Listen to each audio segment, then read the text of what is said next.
How much does it really cost to have a vacation in Bohol, Cebu in the Philippines for a family of 3?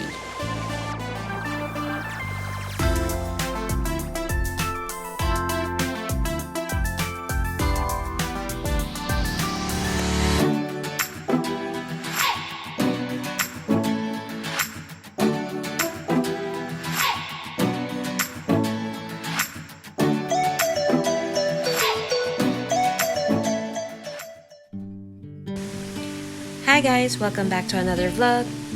I'm Rich and today I want to make a vlog about our recent Bohol, Cebu vacation. I want this video to be all about the costs of our vacation, which may be a helpful video to some of you planning to take a vacation in Bohol, Cebu in the Philippines.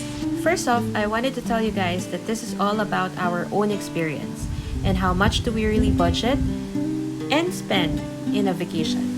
If you're new in my channel, aside from saying please hit the subscribe button, I also want to let you know first about our family dynamics. We are a family of 3.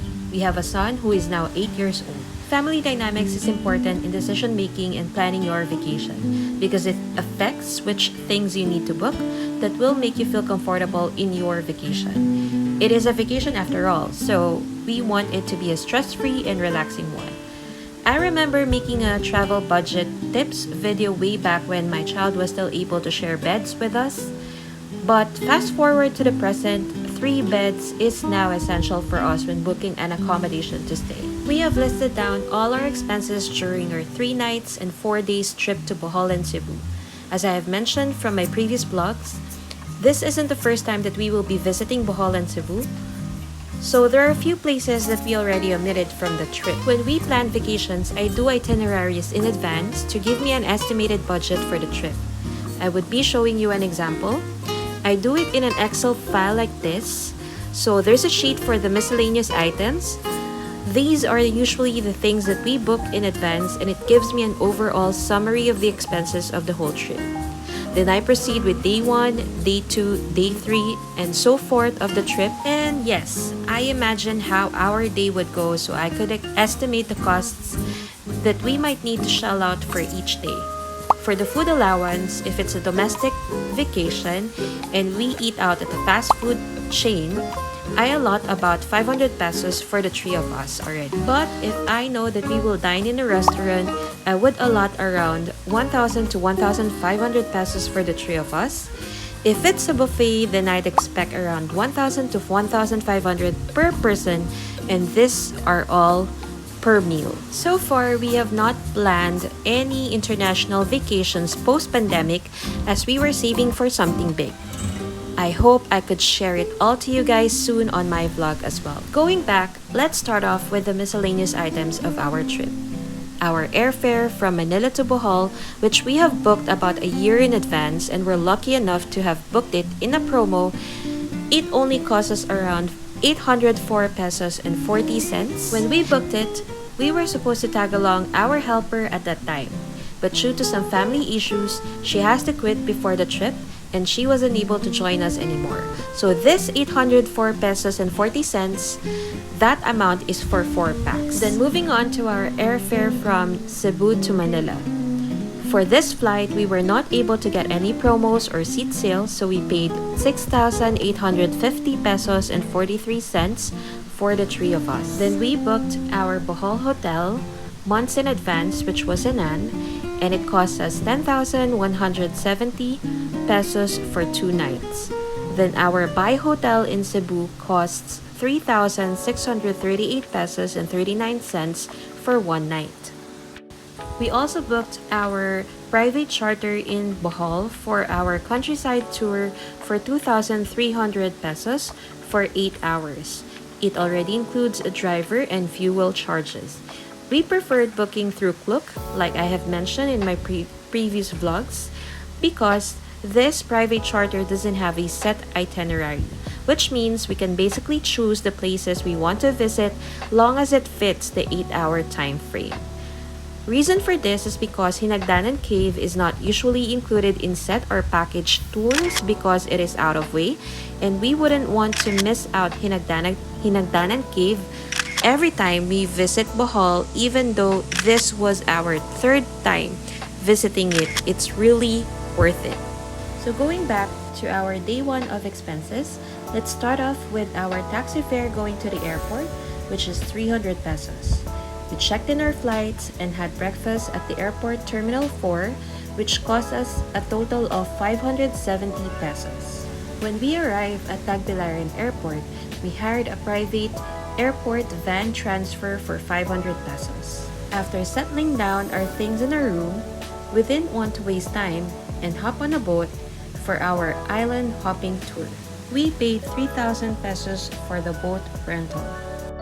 Then we had a very expensive lunch at the Virgin Island and we paid 1,000 pesos for just the things that you see on the picture. Then on Balikasag Island, my husband and my son went on a snorkeling adventure and they paid 1,000 pesos for 2 packs.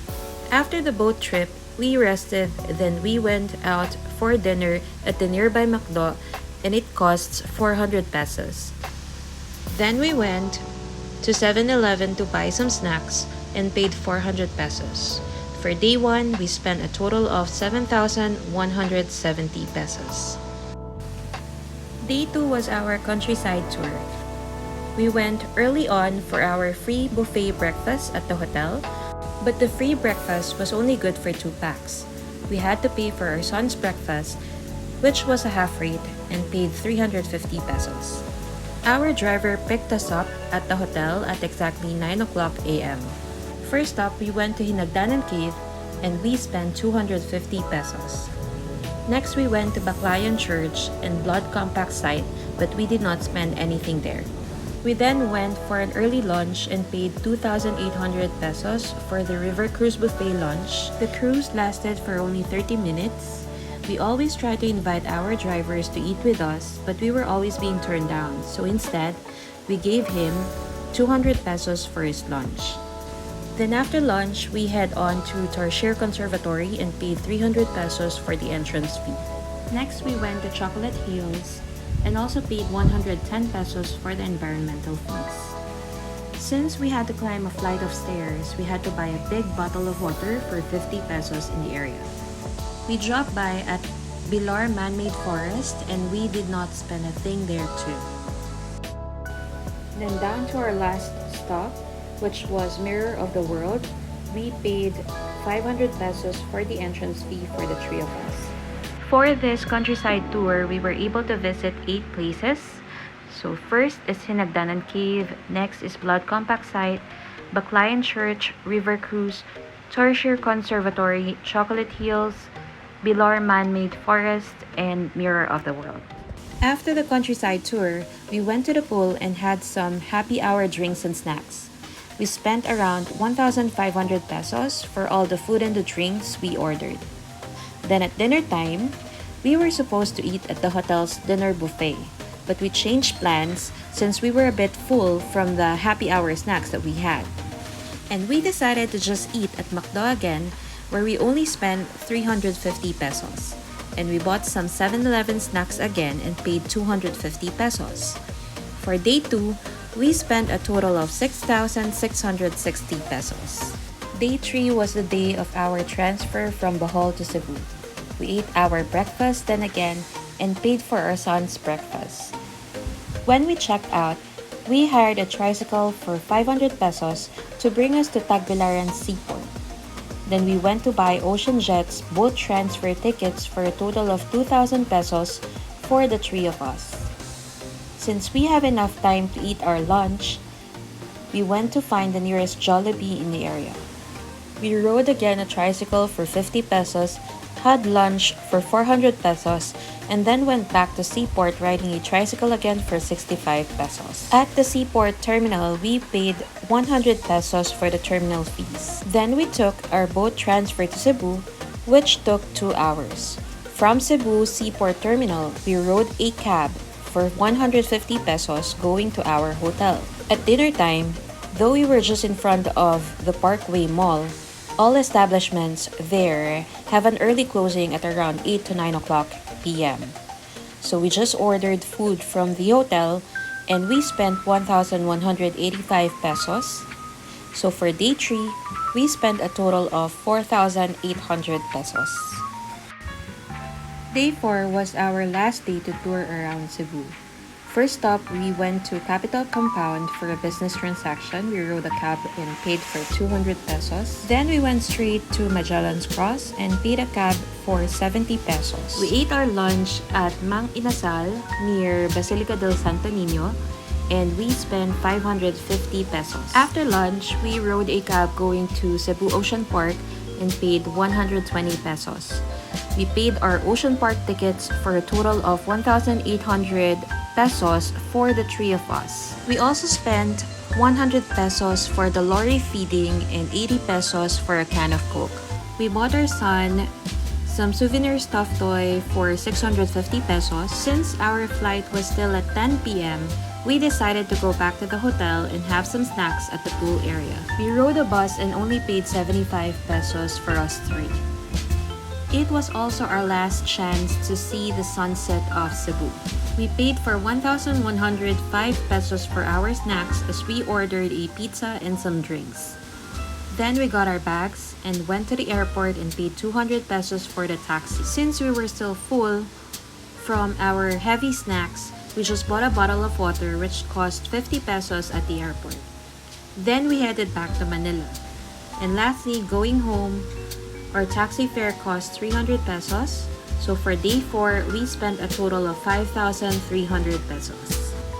So if you will go back to the summary sheet of the total cost of the whole trip, so this is how we sum up the total cost of our Bohol Cebu trip. We have spent a total of 47,693 pesos and 30 cents for this Bohol Cebu trip in July 2022. Thanks for watching, guys, and see you again on the next vlog.